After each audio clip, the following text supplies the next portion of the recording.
बिस्मिल्लाहिर्रहमानिर्रहीम। मा आताकुम रसूल फ़ख़ुज़ू व मा नहाकुम अन्हु फ़न्तहू। सदक़ल्लाहु मौलानल अज़ीम व बल्लगना रसूलुहुन नबियुल उम्मियुल करीम व नहनु अला ज़ालिका लमिनश शाहिदीन व शाकिरीन वल्हम्दुलिल्लाहि रब्बिल आलमीन। मोअज़्ज़ज़ उलमाए मिल्लत इस्लामिया, जश्न दस्तार हिफ्ज़ में शिरकत फरमाने वाले बरादरान इस्लाम, समाअत फरमाने वाली ख़वातीन इस्लाम, अज़ीज़ बच्चों, नौजवान साथियों, हुसूल सआदत व बरकत के लिए अक़ीदत व खुलूस के साथ आइए हम और आप मिलकर अपने मख़सूस अंदाज में बारगाह रिसालत माब सय्यद आलम सल्लल्लाहु अलैहि वसल्लम में हदिये दुरूद पाक पेश फरमा लें। अल्लाहुम्मा सल्ले अला मौलाना मुहम्मद व अला आले सय्यदना मौलाना मुहम्मद सल्लल्लाहु अलैहि वसल्लम। आज जितनी खुशी मनाई जाए कम है, क्योंकि आज मदरसे का नाम क्या है? मदरसा कंजुल उलूम सादीपुर कबीराज टोला में ऐसे माहौल में कि जब हर तरफ एजुकेशन सिस्टम जो है कोलैप्स हो चुका था, मगर यहाँ के अराकीन और यहाँ के मुदर्रिसीन की मेहनत है कि उन्होंने तालीम को जारी रखा और आज उसका फल हमें मिल रहा है। और वो भी ऐसा वैसा फल नहीं है, ये ऐसा फल है कि जिसकी बरकत दुनिया में भी है, कब्र में भी है और हश्र में भी है। हाफिज़ कुरान, हाफिज़ कुरान की फजीलत आपको मालूम हो जाए। सुनो, एक हाफिज़ कुरान जो बाअमल है, अमल के साथ रहता है, तक़वे परहेज़गारी के साथ रहता है, दुनियादार नहीं होता, झूठ नहीं बोलता, धोखा नहीं देता, फरेब नहीं करता, अल्लाह से डर करके रहता है हाफिज़ कुरान, तो अपनी 7 पुश्तों को ऊपर की बख्शवाता है और 7 पुश्तों को नीचे की बख्शवाते हैं। यानी अब्बा, दादा, परदादा, लकड़ दादा, सकड़ दादा, छकड़ दादा, नकड़ दादा, है ना, और इधर नीचे बेटा, पोता, परपोता, लकड़ पोता, शकड़ पोता, नकड़ पोता, न जाने क्या क्या है ना। तुम लोग शजरा भी नहीं जानते होगे। इतने लोगों को ये बख्शवाते हैं। ये तो हो गया रिश्तेदार का मामला कि रिश्तेदारों को ये फायदा देते हैं। लेकिन ये आपके वहाँ आए, इन्होंने पढ़ा, 2 साल रहे, 4 साल रहे, 5 साल रहे, मेहनत की, कुरान याद किया और आपने इनको सहयोग किया, इनका समर्थन किया, इनके लिए खाने का, पीने का, उठने का, बैठने का, किताब का, बिस्तर का, हर तरह का इंतज़ाम किया। गर्मी हो गई तो पंखे का, कूलर का, जैसा भी इंतज़ाम किया। तो जानते हो कल मैदान महशर कोई किसी का पुरसान हाल नहीं होगा।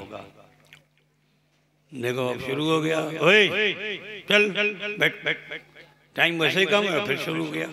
अभी जो समय दिया गया तो नहीं आए, अब आ रहा है,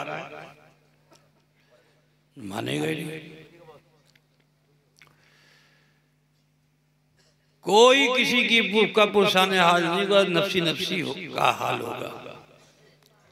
सिर्फ हमारे तुम्हारे सबके आका मौला अहमद मुश्तबा मोहम्मद मुस्तफ़ा सल्लल्लाहु अलैहि वसल्लम,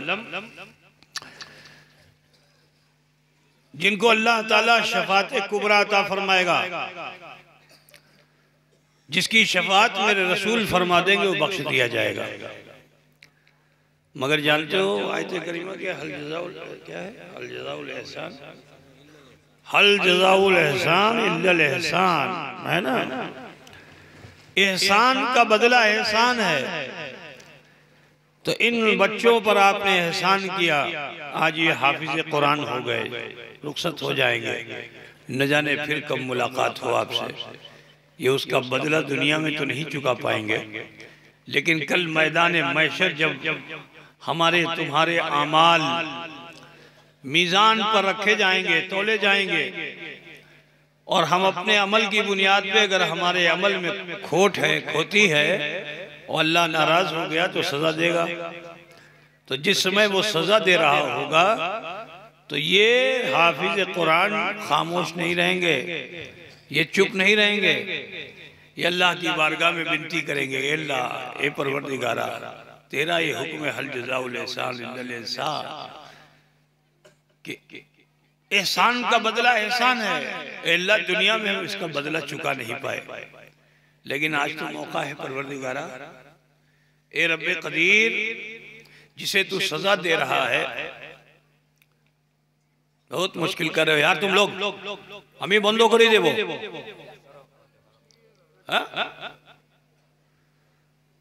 कि ए परवरदिगारा ए रब्बे कदीर मैंने दुनिया में इसका एहसान का बदला मैंने चुकाया नहीं, लेकिन मेरी आंखें इसे देख नहीं सकती कि ये जहन्नम में जाए, अल्लाह ए परवरदिगारा माफ कर दे, अल्लाह माफ कर दे, अल्लाह माफ कर दे। तो जिस वक्त ये हाफिज कुरान मचल मचल के रब के हुजूर अर्जी लगाएंगे ना तो अल्लाह ताला की रहमत जोश में आ जाएगी और इरशाद बारी ताला होगा कि फरिश्ते अजाब अब इनको जहन्नम की जंजीरों से जकड़ो नहीं, बल्कि इन्हें परवाने जन्नत दे दिया जाता है, जन्नत ले जाओ।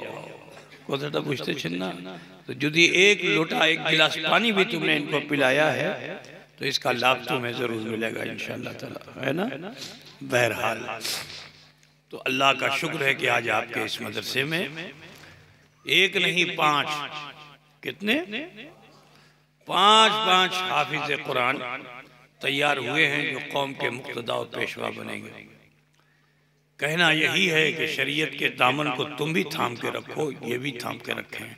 अल्लाह इरशाद फरमाता है मा आताकुमुर रसूल फखुजू व मा नहाकुम अन्हु फंतहू, जिटा तुम्हारे रसूल दें छिटा नहीं दें और जिटा निषेध करिए दें छिटा निबेन ना। ठीक है भाई, मंगला ठीक हो गई। अब सुनो, हमें आशिक व शहदा कैसा होना चाहिए, सहाबा की जिंदगी का एक मंजर आपके सामने रखना चाहता हूँ। जिस वक्त रसूल पाक सल्लल्लाहु अलैहि वसल्लम ने एलाए कलिमतुल हक फरमाया और लोग धीरे धीरे करके इस्लाम लाने लगे, मुसलमान हो गए जब, तो नबी अकरम सल्लल्लाहु अलैहि वसल्लम से ऐसी उनको भालोबासा थी कि वो अब अपने तौर तरीके को बदलने के लिए अल्लाह के रसूल सल्लल्लाहु अलैहि वसल्लम के तरीके को अख्तियार करते। हुजूर जैसे मुचकी मारते तो सहाबा भी वैसे ही मुचकी मारते, पता बुझ रहे हो ना। हुजूर जैसे बैठते सहाबा भी वैसे ही बैठते, हुजूर की नकल करने लगे।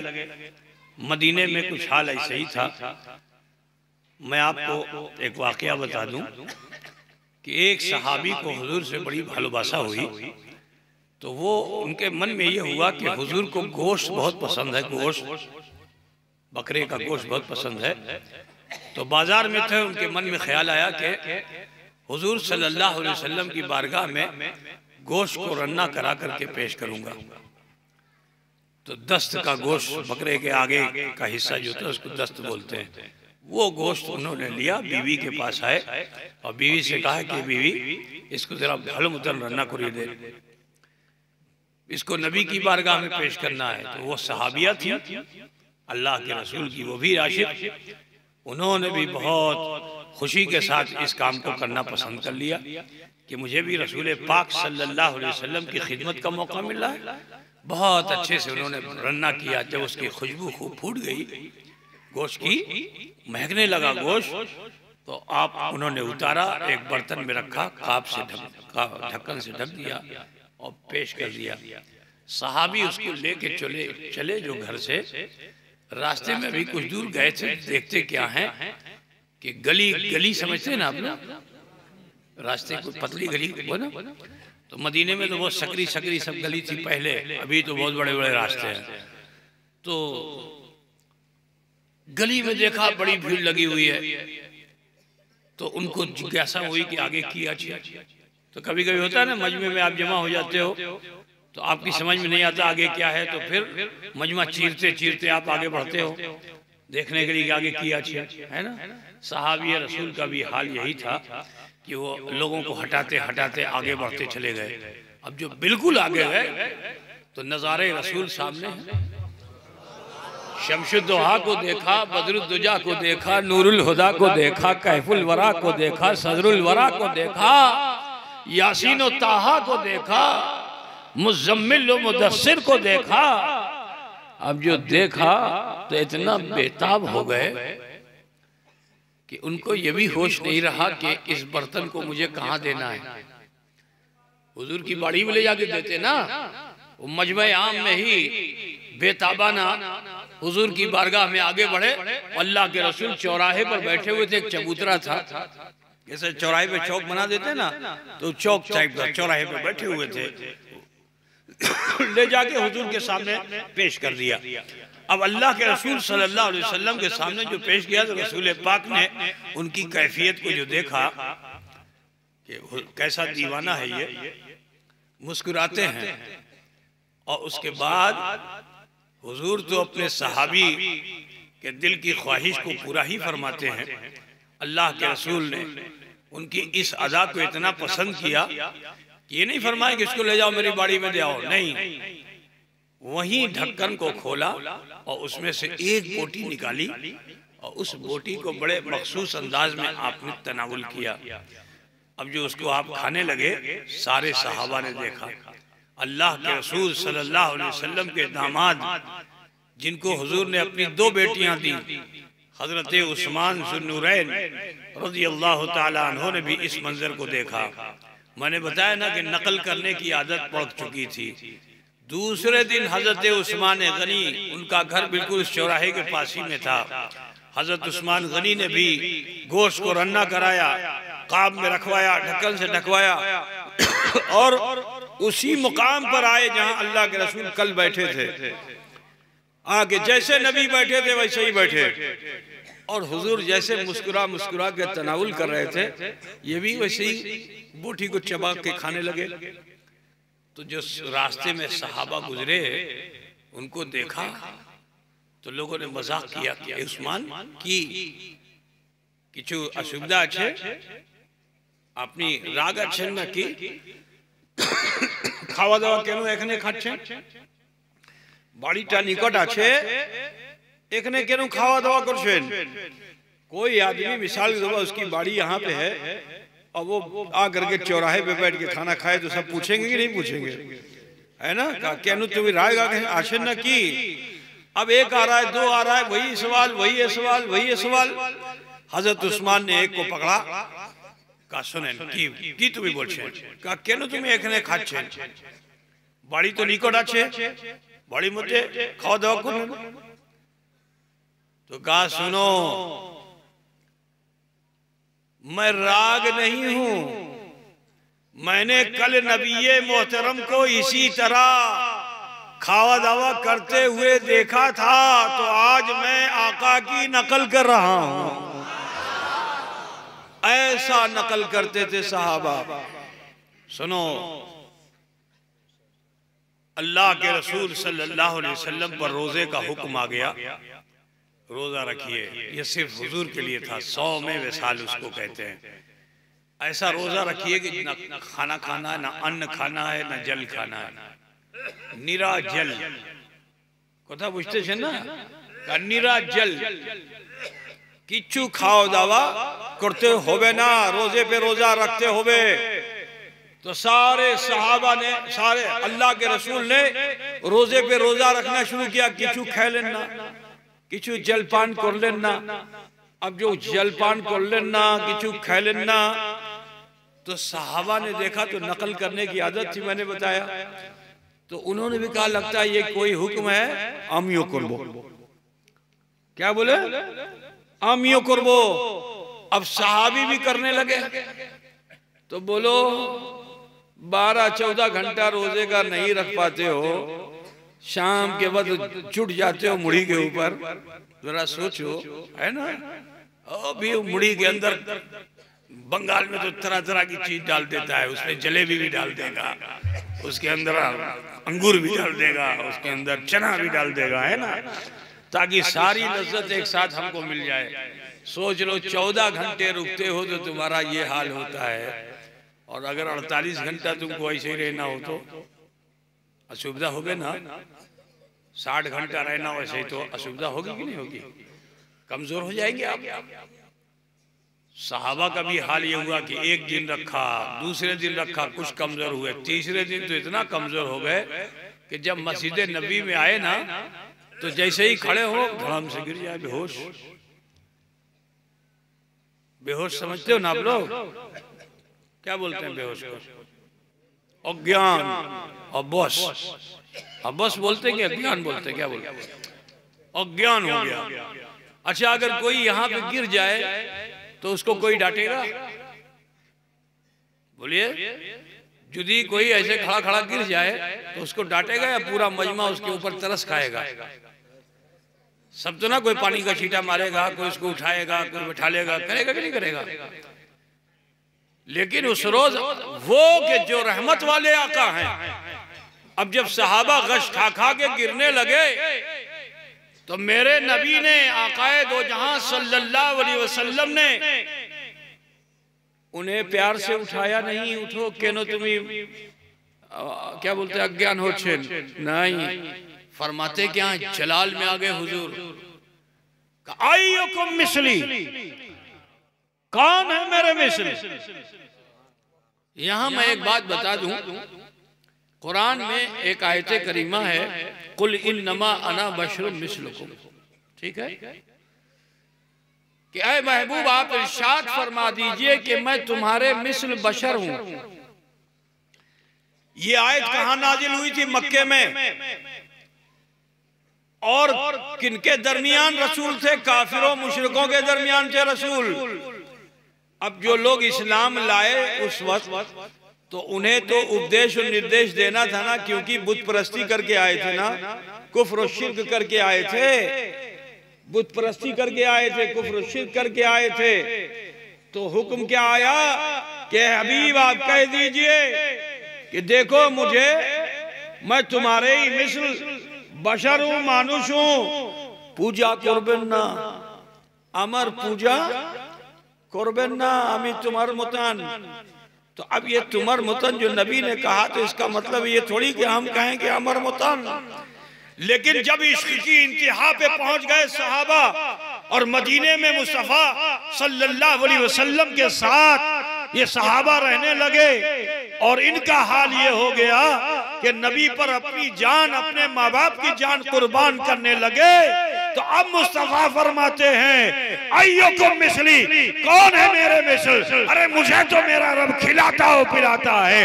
अभी हुजूर का ये आलम जलाल था ही, कुछ देर और रह जाते तो कयामत आ जाती, लेकिन रब को मंजूर ये नहीं कि कयामत आ जाए, क्योंकि रब चाहता है कि मेरे मुस्तफा का जमाना दराज हो। तो ये आयत करीमा नाजिल हुई कि मा आताकुमुर रसूल फखुजू व मा नहाकुम अन्हु फंतहू, যেটা তোমাকে রাসূল দিয়ে দেন সেটা নিয়ে নেন, আর যেটা নিষেধ করিয়ে দেন সেটা নেবেন না। यानी तबीयत पे नहीं जीना है, मुस्तफा की दी हुई शरीयत पे जीना है ना। वरना आप जानते हो शराब अरब के समाज में ऐसे थी जैसे पानी पिया जाए। हम लोग जैसे पानी पीते हैं ऐसे ही वो लोग शराब पीते थे। हम लोग जैसे मेहमान कोई आ जाए तो उसको हम क्या पिलाएंगे? बोलो, अरे भाई कोई मेहमान आपके आएगा तो क्या करेंगे आप? उसको खाना खिलाएगा, उसको नाश्ता कराएगा, है ना, कोल्ड ड्रिंक पिलाएगा, कुछ करेगा ना। तो अरब में मेहमान जब आता था तो उसको फौरन नहीं पिला देते थे, बैठालते थे और उसके बाद अपनी हिस्ट्री बताते थे। আমি কে, আমার বাবা কি ছিলেন, আমার দাদা কি ছিলেন, কত अमीर थे, कत बलवान छिलेन। अब वो सब बयान करने के बाद फिर वो शराब अंदर से आती थी सुराही, फिर उस सुराही को दिखाते थे, कहते देखो ये 1000 बच्चर पुरनो अमर दादा परदादा, क्या बोलते हैं उसको, उसको क्या बोलते हैं, फोर फादर को क्या कहते हैं, फोर फादर को क्या बोलते हो तुम लोग? कुछ नहीं समझता, अंग्रेजी तो तुम लोग जानते ही नहीं है। पुरखा, पुरखा, पुराना। तो बताए वो कि हमारे खानदान का जो वो फला था, वो अंगूर का बगान फला जगह था, वहां से निकाला था, ऐसे खींचा था, रस निकाला था, ऐसे शराब बनाई थी, इटाबू शराब, उस पे शायरी करते थे, शायरी करते थे। फिर उसके बाद इतनी छोटी सी प्याली होती थी और उसमें थोड़ा सा शराब डालते थे, जो गले से नीचे भी न उतरे, इतनी छोटी थोड़ी सी शराब डाल के उनको देते थे, अहमियत जता करके।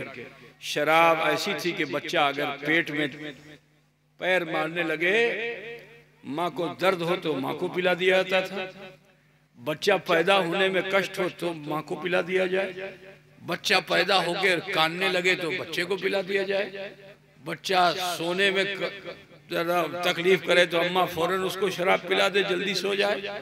बात समझे ना? ये शराब इंसान की घुट्टी में थी, घुट्टी में थी, शराब ऐसी हो चुकी थी।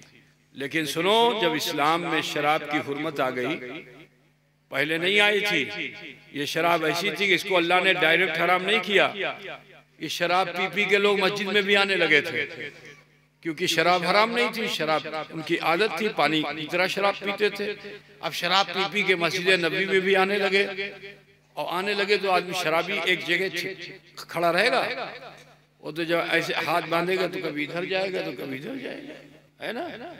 अब वो एक की केहनी ऐसे जो लगी ना, तो इधर अब इत्तेफाक से लग गई, अब उसको लगी तो उसने भी ऐसे किया, अब इधर जो आए तो इधर भी लगी तो इधर ऐसा किया। अब मालूम हुआ कि पूरी जमात में यही हो रहा है, वो उसको मार रहा है, वो उसको मार रहा है। बात समझ रहे ना? शराब फिर भी हराम नहीं हुई। कुरान में आ गया कि ला तक़रबुस सलाता व अंतुम सुकारा, कि तुम नमाज के करीब मत जाओ जब तुम नशे की हालत मत पान किए हुए हो। जरा सोचो कि ये शराब कैसी थी।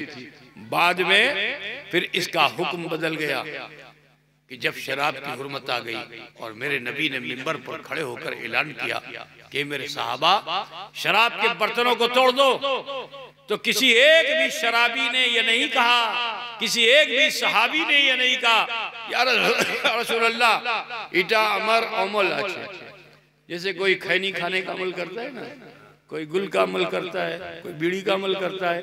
डॉक्टर ने कहा यदि अब बीड़ी खाएगा तो कैंसर हो जाएगा, बीड़ी छोड़ देना।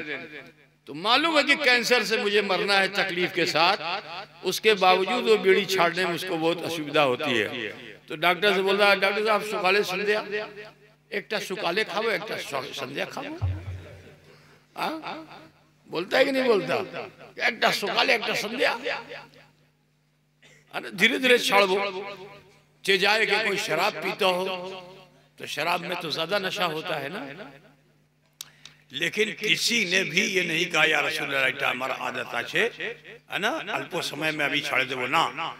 जब नबी ने फरमा दिया कि शराब हराम, तो सारे सहाबा अपने अपने बाड़ी में गए, और जाने के बाद सबके घर में तो शराब थी। अब शराब का बर्तन भागना शुरू कर दिया, भागना शुरू कर दिया, भागना शुरू कर दिया। उतो शराब बही, उतो शराब बही कि मदीने में नाली से पानी नहीं बहता था, लेकिन उस दिन शराब बह गई। उतो शराब के शराब नाली से बहने लगी, मदीने में बदबू से रहना मुहाल हो गया। जब रसूल पाक की बारगाह में ये सहाबा आए तो अल्लाह के रसूल ने इरशाद फरमाया, क्या तुमने शराब के बर्तन तोड़ दिए? तो सहाबा ने अर्ज किया, या रसूल अल्लाह हाँ आपका हुक्म था, शराब का बर्तन क्या है, हम तो आपकी जान को आप पे कुर्बान करते हैं, माँ बाप को फिदा कर दें आप पे। या रसूल अल्लाह शराब क्या है, शराब का बर्तन क्या है? अमी भांगे दिलम। तो मेरे नबी कैसे करीमुन नफ्स हैं कि आका इरशाद फरमाते हैं कि तुम्हें सारे बर्तनों को नहीं तोड़ना चाहिए था। लोहे का, तांबे का, पीतल का बर्तन था, उसको आगुन में डाल देते, आग ठंडी हो जाती, बर्तन पाक हो जाता। ठीक, शीशे का बर्तन था, इतनी मरतबा 3 मरतबा मांज लेते, वो शीशे का बर्तन पाक हो जाता। तुम उसको इस्तेमाल कर सकते, नहीं तोड़ना चाहिए था। हाँ, भांगना चाहिए था उस बर्तन को जिसमें शराब दाखिल हो गई, जैसे कद्दू का बर्तन, कद्दू जानते हो ना आप लोग? कद्दू किसको बोलते हैं? सब्जी बनाता है, खाता है। एक लंबी वाली होती है, एक ऐसे होती है, एक बिल्कुल गोल होती है ना, और एक थोड़ा ऊपर पतली नीचे गोल, है ना। तो अगर उसको ऊपर से काट दिया जाए और अंदर का जितना उसका बीज है वो सब निकाल दिया जाए और उसको सुखा दिया जाए तो बर्तन बनेगा कि नहीं बनेगा?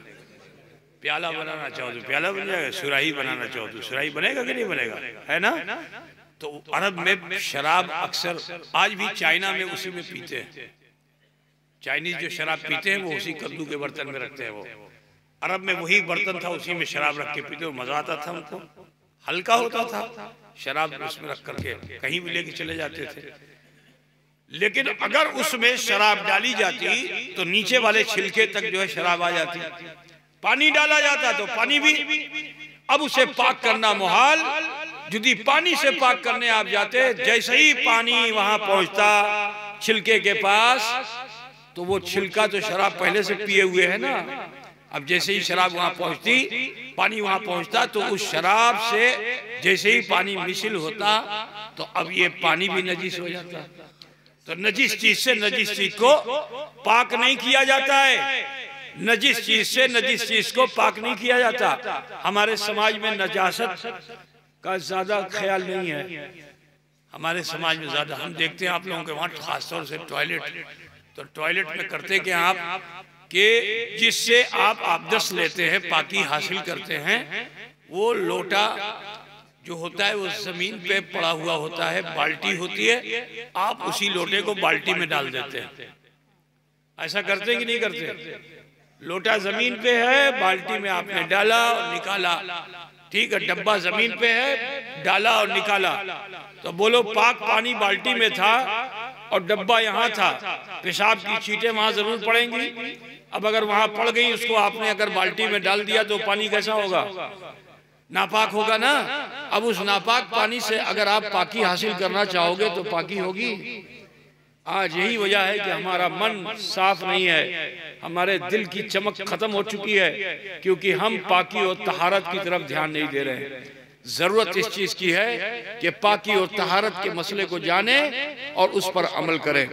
बहरहाल मैं लंबी बात नहीं अर्ज करना चाहता, तो अर्ज ये करना, रसूल पाक ने फरमाया कि तुम्हें कद्दू के बर्तन को भांग देना चाहिए था जिसमें शराब दाखिल हो गई। तो सुनो, मौलाए कायनात कैसे मुत्तकी हैं।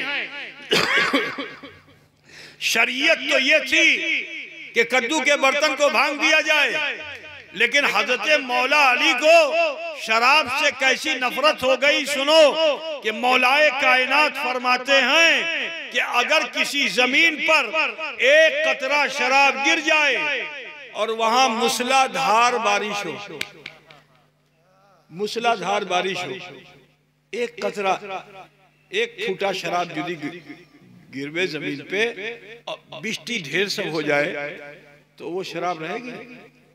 अरे जिस माटी में गिरी वो माटी भी बह जाएगी ना। लेकिन हजरत अली का तकवा देखो, फरमाते हैं कि मूसलाधार बारिश हो और उस जमीन पे घास उगाए और उस घास को कोई बकरी खाए और मेरे इल्म में आ जाए कि उसने उस घास को खाया है, उसका गोश्त मेरे पास आए तो मैं उसे भी ना खाऊं। कोता बोझ रहे हो ना, माता तुम रसूल फखुजू वमा नहाकुम अनु फंतहु, जिटा तुम्हारे रसूल देन छिटा नहीं देन और जिटा निषेध करी देन छिटा नहीं बनना। आज मुसलमानों आप देख रहे हो कि हमने शरीयत को छोड़ दिया तो कैसे कैसे दरीदा दहन लोग पैदा हो गए हैं। इस्लाम में पर्दा है, चंद माँ बहन बेटियों को देख रहा हूँ, अल्हम्दुलिल्लाह वो पर्दे में है, हिजाब में है। अगर पूरा हमारी माँ बहन बेटियों का ये समाज पूरे हिंदुस्तान में पर्दे में होता तो फिर किसी जज की हिम्मत थी? बोलो कि कानून शरीयत में मुदाखलत कर रहा है वो, उसके फैसले को हम कबूल करेंगे? कतई नहीं कबूल करेंगे। हम ऐसे किसी फैसले को कबूल नहीं करेंगे जो हमारे मजहबी उसूलों को तोड़ने की कोशिश को कोई फैसला करेगा। तो मैं कहना ये चाहता हूँ कि ये हमारी कमी है, ये हिम्मत हुई है इसलिए क्योंकि हमने पर्दा छोड़ दिया। हमने पर्दे का एहतमाम नहीं किया, न मर्दों ने किया न औरतों ने किया। औरतों के लिए भी सिर्फ पर्दा नहीं, मर्दों के लिए भी पर्दा है, मर्दों के लिए भी पर्दा है। कथटा बुझते ना, मर्दों का पर्दा काला निकाब नहीं है, मर्दों का पर्दा यह है कि तुम पर्दे में रहने वाली औरत की भी आंख को देखने में भी हया करो। कथटा बुझते ना, अगर नजर पड़ जाए तो निगाह झुका लो। तो औरत से ज्यादा पर्दा मर्द का है मेरे अजीज। लेकिन आज हमारे समाज में बेहयाई ज्यादा बढ़ चुकी है, क्योंकि हमने शरीयत के दामन को छोड़ दिया है। मुसलमानों, वक्त कम है, बस बताना यही है, लौट आओ, क़यामत बहुत करीब है।